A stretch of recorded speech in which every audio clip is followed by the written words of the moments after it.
How we doing, internet? My name is Andy, and today I'm just going to talk you through a really easy and not too expensive way of streaming multiple platforms without having to shut your streams down, without having to worry about where your audio is coming from, which, multiple different amounts of headphones, multiple different amounts of mics, and all that sort of stuff. So I'll try and make it as quick and snappy as possible because, let's be frank, long tutorial videos are an absolute bore.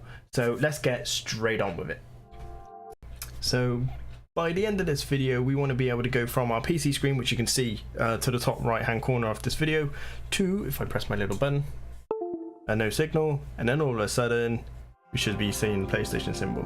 So we want to make it that smooth. There are ways that you can make it a bit smoother, but essentially we just want that to happen. Now, this doesn't just apply to PS4, this can apply to Xbox One and any other HDMI based gaming device.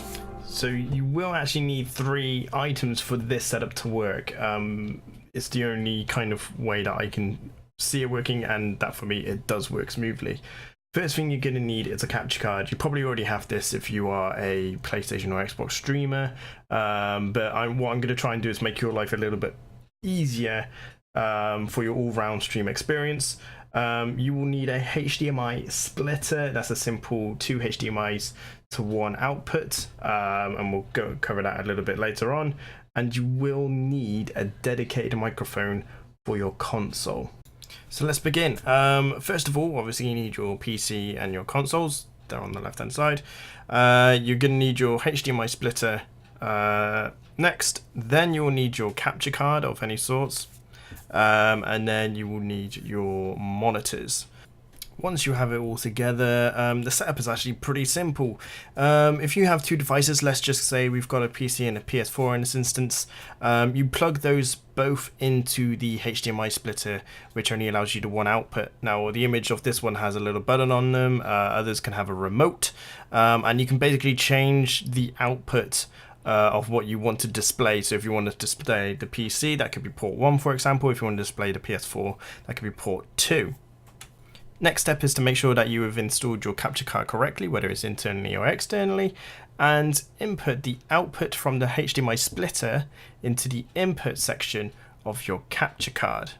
After this, the output cable, your regular HDMI cable, should plug straight into your monitor or TV, and voila, you have your multi-platform streaming service.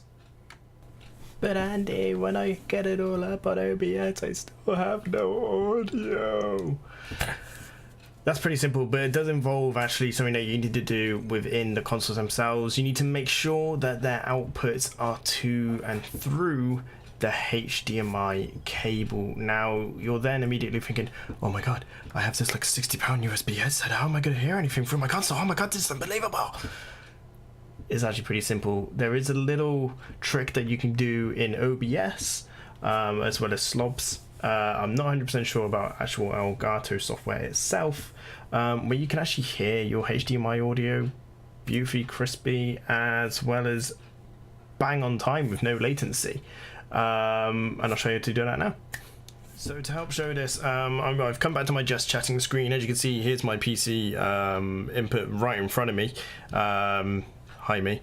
But anyway, let's get straight to it. Down here you can see that I've named one of my inputs the Elgato Pro HD internal, because that's the one that I use for my streaming. So we can't currently get any sound, you can't hear anything from your PlayStation, and there's this weird guy in the internet told you that you can use OBS to hear back. Well, it's actually really simple. You click on a little cog just down there, and you come up with this advanced audio properties just here. I'll see if I can make it a bit bigger so you guys can see it a little bit better on YouTube.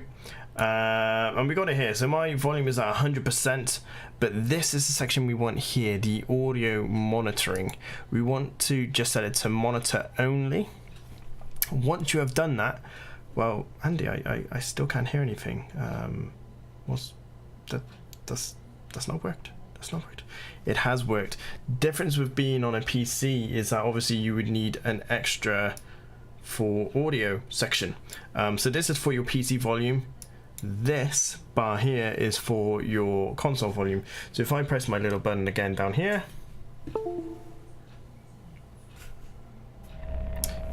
We've now got our PS4, all nice and shiny, or Xbox, and you can see down here is where our... Now wait a minute!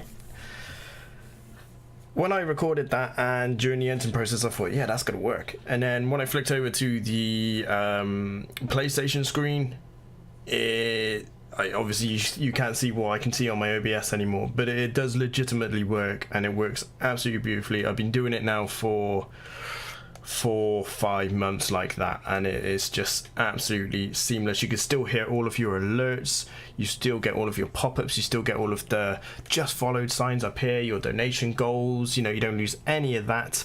When it comes to communicating with your friends, however, that's where the extra mic comes in, whether it's a USB or 3.5mm jack. You can pick up a nice 3.5mm lavalier mic, as they're called, off Amazon UK, as well as probably Amazon US, for like $9, £9. EU may be a little bit different. I don't know the EU market as well, but it works absolutely beautifully. I've never had any complaints in my streams or with the people that I'm playing with. So I hope that's helped, guys. It's a little bit longer than I hoped it was going to be. Any questions, drop a comment below. Check out my Twitch link in the description below. And I look forward to meeting you whilst I'm on my stream. The only night off I have is pretty much Mondays.